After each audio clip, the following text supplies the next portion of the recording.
Жалал Абад облусунда быйыл кургагучукка кабылган бейтаптардын саны өткөн жылга салыштырмалуу көбөйгөн. Алсак үстүбүздөгү жылдын 9 айында 549 оорулуу жаңы катталса, 2021 жылы болсо бул көрсөткүч 544кө жеткен болчу. Акыркы 9 айда облус боюнча 39 бала илдетке кабылган. Бул былтыркы жылкы көрсөткүчкө салыштырмалуу 7 балага көп.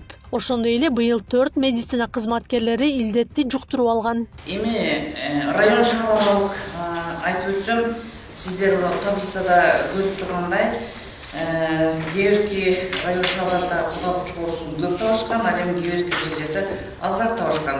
Көп тапкан райондордон Сузак көп тапкан 66,08 көрсөттү, 9 Тора 46,6 көрсөткөн, Базаркөл 43,2, Жалал Абад 42,2 болду. Анан Токтогул 37,2. 2022 жылдын 9 айында илдеттен 17 бейтап көз жумду. Өткөн жылы 27 киши каза болгон. Кургагучуктун оор түрүнө кабылып, 1 жаш бала көз жумду. Көрсөткүчтөр боюнча акыркы 10 жылдан бери илдеттен каза болгон балдардын өлүмү каттала элек болчу. Ал эми ошо жаш балдардын ичинен тилекке каршы бул жерде ошо эң кайгылуу жери жаш балдардын ичинде ошо каза болуп калган бала болду да бизде. Бул Аксай районунан болду. Бул бала ДЦП менен учетто турчу экен. ДЦП менен учетто тургандар фактор рискка кирет. Бул текшерилиш керек болчу. Текшерилбей жүрө берген. Анан кийин оор акыбалда келген 10 күндүн ичинде каза болгон исимдүү төрөбөсүнөн. Учурда кургагучукка каршы күрөшүү борборлорунун материалдык техникалык базасын чыңдоо муктаждыгы бар. Алсак облуста флюороаппарат жетишсиз жана айрымдарынын эскилиги жеткен. Мындан улам алыскы аймактардагы калкты облустук борбордун мобилдик топтору текшерип келет. Жалал Абад областында бир 20 флюороаппарат бар. 20 флюороаппарат болгону менен бардыгынын эскилиги жетип бүткөн да. Эми кээ бир райондордо жаңылар алгандар бар. Анан такыр жоктор мына Ала Букада жок, Чаткалда жок. Тогустоордо жок, ушул райондордо жок да.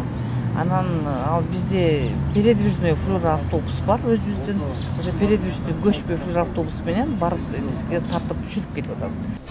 Облустук саламаттыкты сактоо боюнча координациялык комиссиянын жыйынында район шаарлардын башкы дарыгерлери, облус башчысынын орун басары катышты.